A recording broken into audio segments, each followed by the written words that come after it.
যুদ্ধ পরিস্থিতিতে মধ্যপ্রাচ্যে ঈদ উল ফিতর উদযাপন, মসজিদে মসজিদে মুসল্লির ঢল। ইউরোপে নামাজে অংশ নিলেন প্রবাসীরা, মুসলিম উম্মার শান্তি কামনা।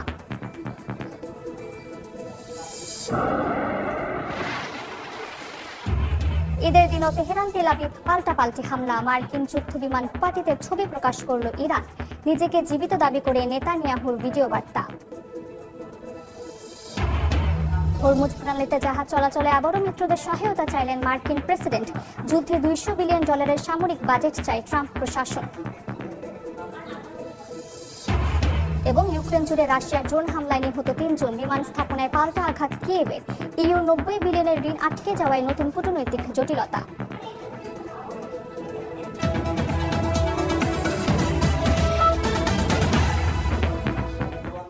আন্তর্জাতিক সময়ের সঙ্গে আছি আমি মালিহা সুহরওয়ার্দী। সৌদি আরব সহ মধ্যপ্রাচ্যের বিভিন্ন দেশে উদযাপন করা হচ্ছে পবিত্র ঈদ উল ফিতর। মক্কার মসজিদুল হারাম, রিয়াদ সহ বিভিন্ন এলাকার মসজিদে নামাজ আদায় করেন হাজার হাজার মুসল্লি। এছাড়া কুয়েত, আরব আমিরাতেও জামায়াতে অংশ নেন বহু মানুষ। আল আকসা বন্ধ থাকায় জেরুজালেমের রাস্তায় ঈদ উল ফিতরের নামাজ আদায় করেন ফিলিস্তিনিরা। দক্ষিণ এশিয়ার দেশ মালদ্বীপ ও ভারতের কিছু অংশে উদযাপন করা হচ্ছে ঈদ উল ফিতর।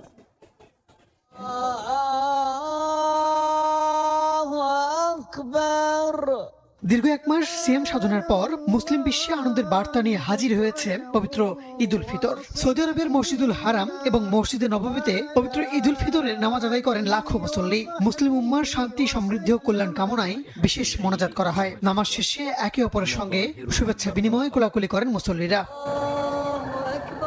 সৌদি আরবের রাজধানী রিয়াদের বিভিন্ন মসজিদেও ঈদের নামাজ হয়। উৎসব মুখর পরিবেশে অংশ নেন প্রবাসী বাংলাদেশিরা। ঈদ উপলক্ষে ব্যাপক নিরাপত্তা ও সেবামূলক ব্যবস্থা গ্রহণ করে সরকার। দেশের মানুষজনকে, আত্মীয়স্বজনকে খুব মিস করতেছি, তারপরেও প্রবাসে ঈদ বলে কথা, তাই আমরা আনন্দ ভাগাভাগি করতেছি। ঈদের নামাজ শেষে মোনাজাতে আমরা বিশ্বের মুসলিম উম্মাদের জন্য দোয়া করেছি।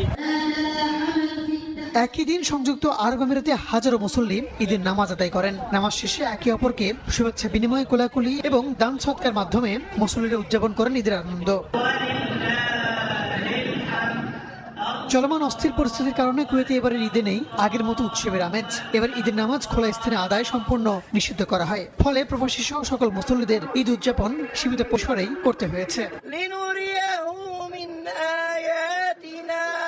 পবিত্র আল আকসা মসজিদ বন্ধ থাকায় জেরুজালেমের রাস্তায় ঈদ উল ফিতরের নামাজ আদায় করেন ফিলিস্তিনিরা। যুদ্ধ শুরুর পরই মসজিদটিতে মুসলমানদের প্রবেশ বন্ধ করে দেয় ইসরায়েল। গাজাতেও ধ্বংসস্তূপের মাঝে ফিলিস্তিনিরা ঈদের নামাজ আদায় করে।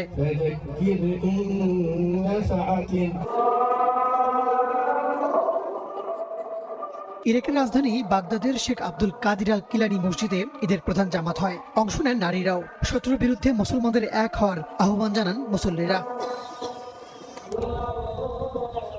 ইসরায়েলি হামলার মুখে লেবাননে হয়েছে ঈদের জামাত।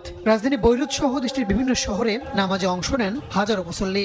মিশর ও জর্ডানেও নানা আয়োজনে ঈদ উদযাপন করেন মুসল্লিরা। মধ্যপ্রাচ্যের পাশাপাশি ইউরোপের বিভিন্ন দেশে ঈদের জামাত অনুষ্ঠিত হয়েছে। সুইডেনে উৎসব মুখের পরিবেশে ঈদ উদযাপন করেন প্রবাসী বাংলাদেশিরা। আয়ারল্যান্ডেও ঈদের নামাজে ভিড় ছিল চোখে পড়ার মতো। ইতালিতে যথাযোগ্য মর্যাদায় পবিত্র ঈদ উল ফিতর উদযাপিত হয়েছে। রাজধানী রোমে ঈদের প্রধান জামাত হয় পিয়াচ্ছা ভিক্টোরিয়া পার্কে। ভেনিসে গ্র্যান্ড মসজিদ প্রকল্পে সবচেয়ে বড় জামাত হয়। অংশ নেন প্রবাসীরাও। আমরা ইতালির ভেনিসে খোলা মাঠে, খোলা আকাশের নিচে আমরা ঈদের নামাজ আদায় করতে পেরেছি, এজন্য আমরা অনেক আনন্দিত। ঈদের নামাজের সবাই আমরা খুশি। ঈদ মোবারক। ঈদ মোবারক। দক্ষিণ এশিয়ার দেশ মালদ্বীপে উদযাপিত হয়েছে মুসলমানদের সর্ববৃহৎ এই ধর্মীয় উৎসব। দেশটির রাজধানী মালের জাতীয় ঈদগাহ সহ বেশ কয়েকটি মসজিদে স্থানীয়দের সঙ্গে নামাজে অংশ নেন প্রবাসী বাংলাদেশিরাও। নামাজ শেষে প্রবাসীদের সঙ্গে কুশল বিনিময় করেন দেশটির প্রেসিডেন্ট ডক্টর মোহাম্মদ মইজু। ভারতের দক্ষিণাঞ্চলের বেশ কিছু এলাকাতেও ঈদ উল ফিতর উদযাপন করা হয়েছে। এছাড়াও বিশ্বের বিভিন্ন দেশে নানা আয়োজনে উদযাপিত হচ্ছে পবিত্র ঈদ উল ফিতর। রাহানুল রানা, সময় সংবাদ। অস্ট্রেলিয়ায় ঈদ উল ফিতরের দিনে মসজিদে প্রতিবাদকারীদের বাধার মুখে পড়লেন প্রধানমন্ত্রী অ্যান্থনি আলবানিজ। শুক্রবার সিডনির বাংলাদেশে অধ্যুষিত ল্যাকেম্বা মসজিদে এই ঘটনা ঘটে। এটি অস্ট্রেলিয়ার বৃহত্তম মসজিদ হিসেবে পরিচিত। ঈদের দিন মসজিদে মুসল্লিদের সঙ্গে সাক্ষাৎ করতে যান প্রধানমন্ত্রী আলবানিজ ও স্বরাষ্ট্রমন্ত্রী টনি বার্গ। সেখানে যাওয়ার প্রায় 15 মিনিট পর প্রতিবাদকারীরা তাদের কার্যক্রমে বাধা দিতে শুরু করেন। গাজায় মিত্র ইসরায়েলের আক্রমণের বিষয়ে আলবানিজের অবস্থানে ক্ষুব্ধ প্রতিবাদকারীরা তার বক্তৃতায় বাধা দেন। তারা আলবানিজ ও বার্গকে গণহত্যার সমর্থনকারী বলে উল্লেখ করেন।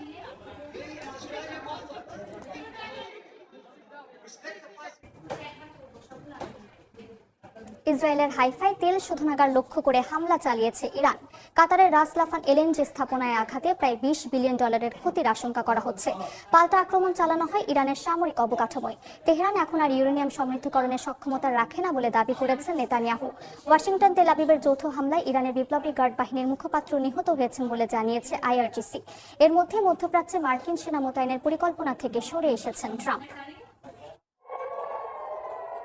গ্যাস ক্ষেত্রে হামলার জবাবে ইসরায়েলের বেশ কয়েকটি স্থানে হামলা চালিয়েছে ইরান। উত্তরাঞ্চলের কিরিয়াত শিমোনা শহরে রকেট হামলায় বেশ কয়েকজন আহত হয়েছে, যাদের মধ্যে একজনের অবস্থা গুরুতর।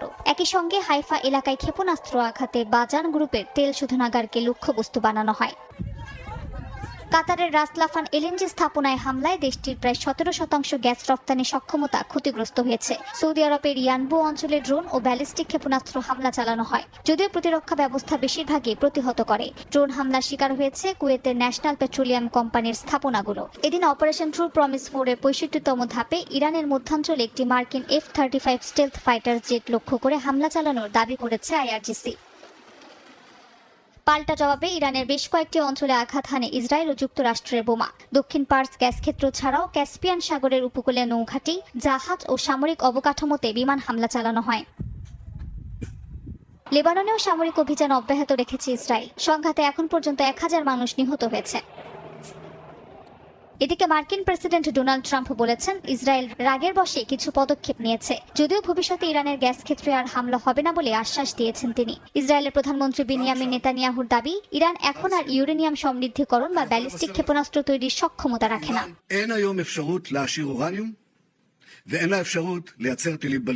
অন্যদিকে ইরানের পররাষ্ট্রমন্ত্রী আব্বাস আরাকচি সতর্ক করে বলেছেন, শক্তির মাত্র একটি অংশ ব্যবহার হয়েছে, হামলা হলে কোনো সংযম দেখানো হবে না বলেও হুমকি দেন তিনি। মালিহা সুহরওয়ার্দী, সময় সংবাদ। এ নিয়ে আলোচনার জন্য স্টুডিওতে আছেন সহকর্মী রায়হানুল রানা। রানা, গেল 20 দিন ধরে দেখছি মধ্যপ্রাচ্যের উত্তেজনা প্রতিদিন নিত্য নতুন মোড় নিচ্ছে। এখন আসলে কি অবস্থা? আজকে ঈদের দিনে আমরা দেখলাম হামলা চলছে।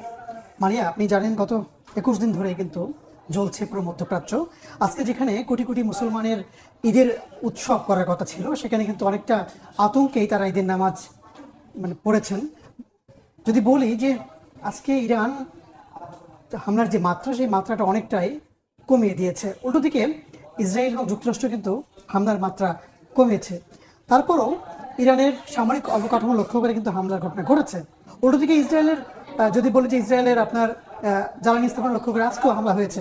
আমাদের কাছে কিছু তথ্য আছে, আমরা যদি একটু আলোচনা করে দেখবো যে ঈদেও উত্তপ্ত মধ্যপ্রাচ্য, পাল্টাপাল্টি হামলা অব্যাহত। আমরা যেটা বলছিলাম যে দুই দেশেই পাল্টাপাল্টি হামলা তারা অব্যাহত রেখেছে। জ্বালানি স্থাপনায় হামলা, আপনি জানেন গতকাল ইরানের জ্বালানি স্থাপনায় হামলার পর ইরান কিন্তু মধ্যপ্রাচ্যের সবগুলো দেশেই বলা যায় যে জ্বালানি স্থাপনা লক্ষ্য করে হামলা চালিয়েছিল। সেই ধারাবাহিকতায় আজকে ইসরায়েলের একটি তেল শোধনাগারে হামলা হয়েছে। পাশাপাশি সৌদি আরব বলেন, আমিরাত, কাতার, কুয়েত, সেখানেও তারা দাবি করেছে বেশ কয়েকটি ইরানের ড্রোন তারা ভূপাতিত করেছে, যেগুলো জ্বালানি স্থাপনায় হামলার উদ্দেশ্যে উৎক্ষেপণ করা হয়েছিল। আজকে ইরান যে দাবিটা করেছে, মার্কিন F-35 যুদ্ধবিমান বিধ্বস্ত তারা দাবি করেছে এবং সেই ভিডিও কিন্তু ইরান প্রকাশ করেছে, আমরা দেখেছি। আমাদের কাছে আরও কিছু তথ্য আছে, আমরা সেগুলো একটু দেখব। যদি বলি যে যুদ্ধের অবস্থা কিন্তু এখন একেবারেই যে স্বাভাবিক তা না। আমরা দেখছি যে ট্রাম্প বারবার কিন্তু হুরমুজ প্রণালী বন্ধ থাকায় তার মিত্রদের কাছে সহায়তা চাচ্ছে। আসলে মিত্ররা সহায়তা করতে কতটুকু আগ্রহী বলে আপনার কাছে মনে হচ্ছে? দেখেন যে ট্রাম্প গত কয়েকদিন ধরেই মিত্রদের সহায়তা চাচ্ছেন, বিশেষ করে ন্যাটোর যারা আছে তাদের কাছে বারবার বলছেন যে হুরমুজ প্রণালী নিয়ন্ত্রণে নেওয়ার জন্য আপনাদের সহায়তা প্রয়োজন। কিন্তু দুর্ভাগ্যের বিষয় যে এখন পর্যন্ত কোনো দেশ কিন্তু তার পক্ষে মতামত দেয়নি, আমরা যা দেখেছি। আরেকটা বিষয় খুব গুরুত্বপূর্ণ, ট্রাম্প ইরানে হামলার পর বলেছিল যে ইরান যেহেতু পাল্টা হামলা চালাচ্ছে, ইরানে তারা সেনা পাঠাবে হামলা চালানোর জন্য। যদিও আজকে কিন্তু ট্রাম্প বলেছে যে সেই